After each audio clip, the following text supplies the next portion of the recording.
इसी पॉइंट पे electric dipole से बनने वाले पोटेंशियल की बात कर लेते हैं। इलेक्ट्रिक डाइपोल क्या होता है ये आप पहले सीख चुके हैं। इलेक्ट्रिक डाइपोल क्या होता है? It is a system of two equal and opposite charges separated by a very small distance. Okay? तो इसकी वजह से किसी r डिस्टेंस पर मौजूद किसी दूसरे पॉइंट पे जो वोल्टेज बनेगी, पोटेंशियल बनेगा, उसको कैसे कैलकुलेट करते हैं? पोटेंशियल ड्यू टू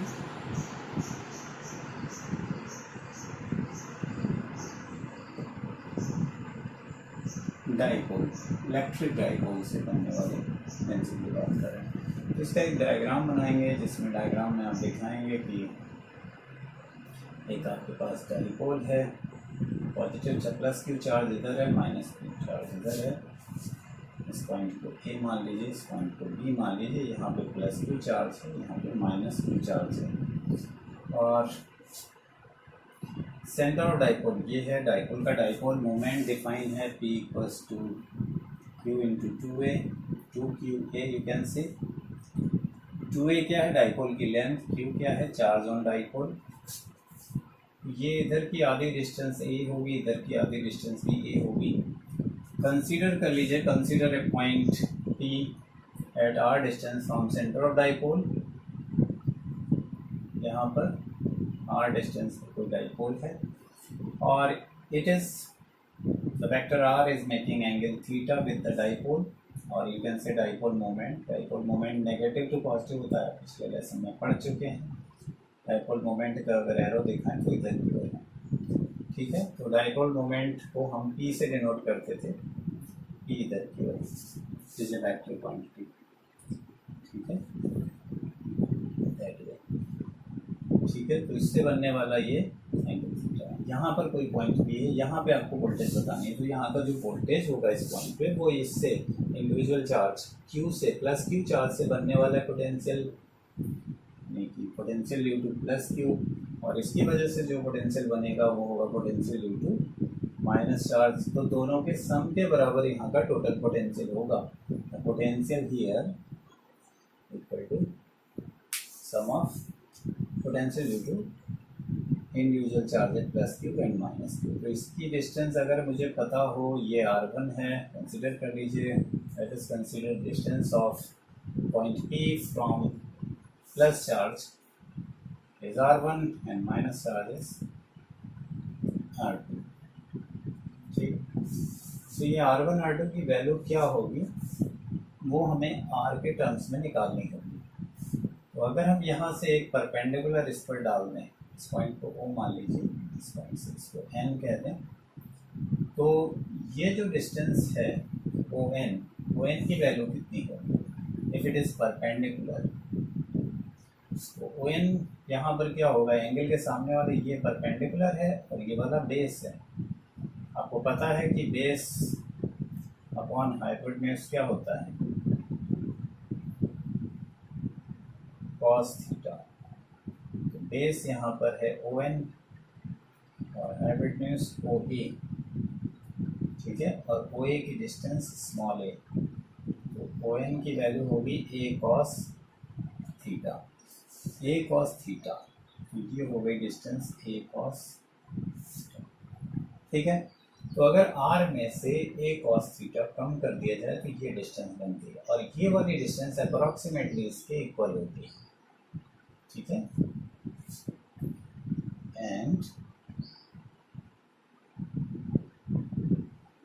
P से जो N तक की डिस्टेंस है, Pn equal to nearly approximately equal to R1। तो Pn की वैल्यू कैसे निकलेगी, and Pn is equal to पूरी डिस्टेंस OP माइनस ON, ये हो जाएगा। ये जो डिस्टेंस है आपकी, अगर इतनी डिस्टेंस आप कम कर देते हैं तो ये डिस्टेंस R1 के बराबर है। दैट मीन्स आप इसको लिख सकते हो, R1 की वैल्यू हो जाएगी पूरी डिस्टेंस R में से A cos थीटा कम कर दें। तो ये जानना था। पोटेंशियल ड्यू टू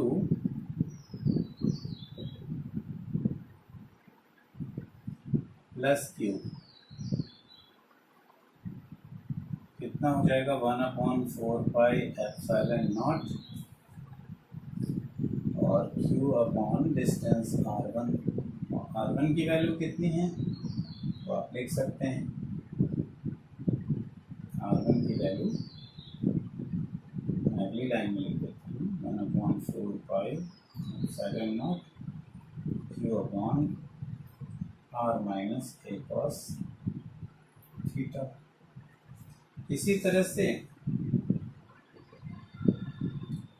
क्या हो जाएगा potential due to plus q charge हो गया minus q charge 1/4πε0 q upon r2। तो r2 की वैल्यू कितनी होगी? r2 की वैल्यू देखने के लिए अब थोड़ा सा इस लाइन को जो P से लाइन आ रही है डिस्टेंस यहाँ तक उसको थोड़ा एक्सटीरियरली एक्सटेंड कर लेंगे, बाहर की ओर बढ़ा दें और इस पर परपेंडिकुलर डालें m। तो अगेन ये एंगल वर्टिकली अपोजिट ये भी थीटा होगा और ये जो डिस्टेंस है ये हो जाएगी a cos थीटा। सिमिलरली ये डिस्टेंस a है तो ये हो जाएगी a cos थीटा। तो अब जो r2 है यहाँ तक की डिस्टेंस वो अप्रॉक्सीमेटली इसके इक्वल होगी। तो आप लिखोगे r2 is equal to r plus a cos theta. That way आप यहाँ पे लिख सकते हो 1/4πε0 q upon r plus a cos theta. और जो P पर टोटल पोटेंशियल है वो कितना है?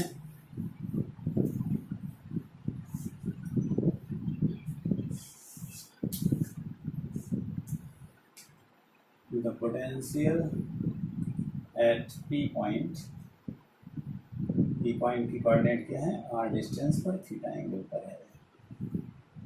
वो पोटेंशियल कितना हो जाएगा P पर?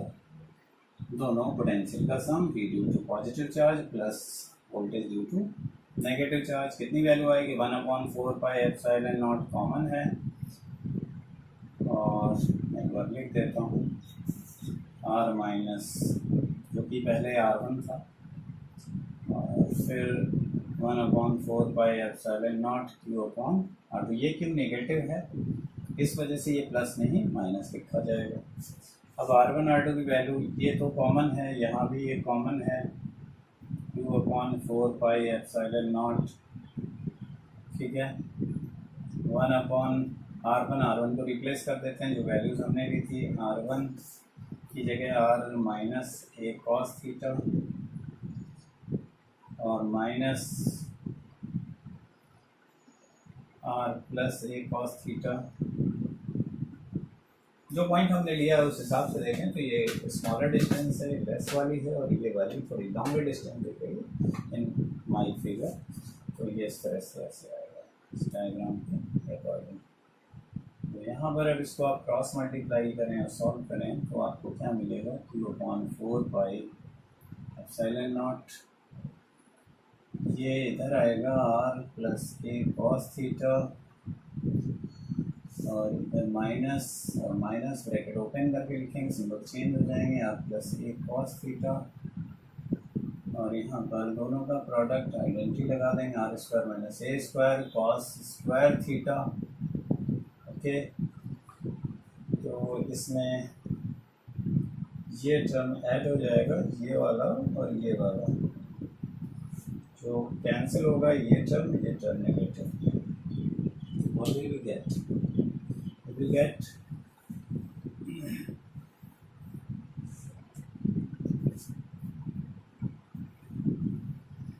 क्या मिलेगा? देखिए potential at P equals to दोनों का सम बाहर ये है q/4πε0 and 2a cos theta upon r² minus a² cos square theta. ये जो प्रोडक्ट है इसे हम P कहते हैं। तो यहाँ पे आप लिख देंगे P the dipole moment cos theta upon 4 pi epsilon not r square minus a square cos square theta. ठीक है। अब अगर डाइपोल बहुत छोटा हो, एक ऐसे तो ये ठीक है, वोल्टेज वहाँ पर मिल गई आपको, लेकिन अगर हमारा डाइपोल छोटा है, इफ डाइपोल की लेंथ बहुत कम है, देन ए स्क्वायर आर से बहुत छोटा होगा, डिस्टेंस ये आर ज़्यादा हो, और डाइपोल बिल्कुल जैसे NaCl का मॉलिक्यूल है, इस तरह का कोई मॉलिक्यूलर लेवल पे आ जाए तो आर के मुकाबले ये बहुत छोटा है, तो ए स्क्वायर तो बहुत ही छोटा होगा आर स्क्वायर से, तो इसको हम नेगलेक्ट कर देंगे, एक ए स्क्वायर को नेगलेक्ट कर देंगे। ये जो हमारा पूरा टर्म है ये वाला, ये अगर हम नेगलेक्ट करते हैं तो क्या मिलेगा आपको?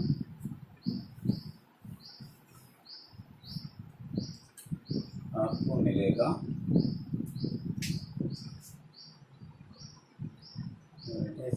P cos theta upon 4 pi epsilon not r square.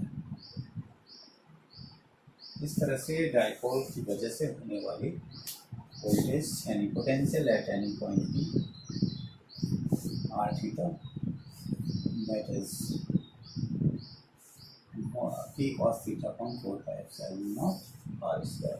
यहाँ पे आप देख रहे हैं कि जो वोल्टेज है वो प्रोपोर्शनल है, P कांस्टेंट है किसी डाइपोल के लिए, एंगल अगर फिक्स डिस्टेंस फिक्स एंगल पे बात करें तो आप देख रहे हैं कि 1 अपॉन r स्क्वायर के प्रोपोर्शनल है।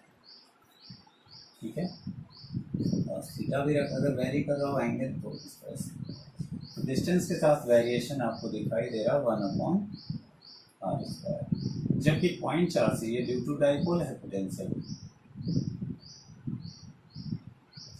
लेकिन पॉइंट चार्ज के केस में पोटेंशियल 1 अपॉन r के प्रोपोर्शनल होता है। डबल चार्ज है, डाइपोल है, अपोजिट चार्जेस का सिस्टम है, तो उसकी वजह से तेजी से potential r square means 1 upon r square means potential तेजी से ड्रॉप होगा, दूरी बढ़ने के साथ तेजी से कम होगा। ठीक है, इसको पोटेंशियल एक स्केलर क्वांटिटी है, लेकिन हम इसको वेक्टर फॉर्म में भी लिख सकते हैं। यहाँ पे जो ये एंगल है और कोसाइन है, इसको हम कॉस में चेंज कर सकते हैं। किस तरह से?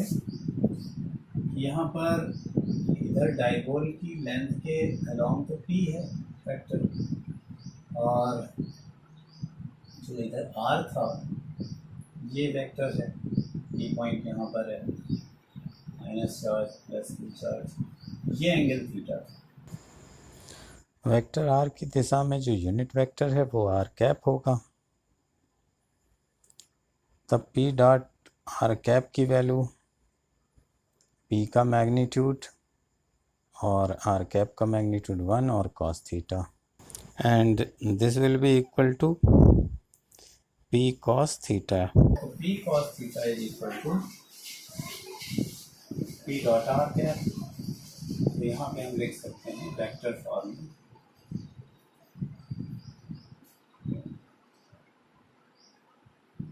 Potential at P point, P बनाए ना बनाए, कई बार आप ऐसे भी लिख सकते हो पोटेंशियल ड्यू टू, यहाँ पर डाइपोल वर्ड लिख सकते हो, डाइपोल एट P पॉइंट। ठीक है, तो पोटेंशियल एट डाइपोल की बात हो रही है, हमने हर जगह P लिखा है उस P पॉइंट को डिनोट करते हुए। कितना हो जाएगा पोटेंशियल यहाँ पर? P vector dot r cap upon 4/7 r square, ये इसका वेक्टर फॉर्म हो गया। ठीक,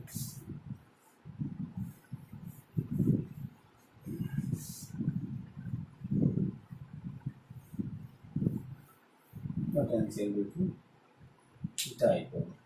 अगर हम केस कोई लें कि डाइपोल के, ये डाइपोल है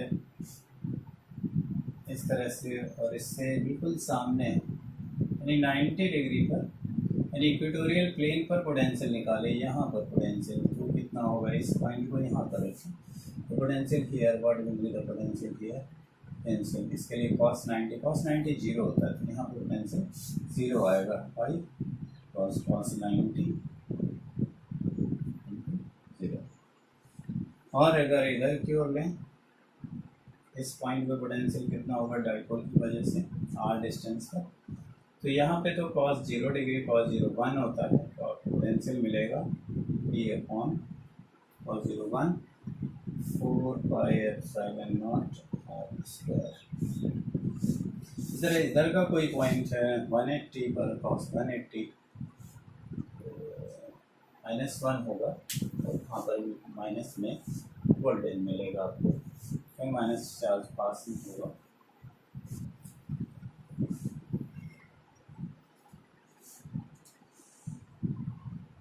यहाँ पर आर डिस्टेंस पे तो cos 180 डिग्री -1 हो जाएगा, यहाँ पर cos की वैल्यू, तो पोटेंशियल कितना हो जाएगा,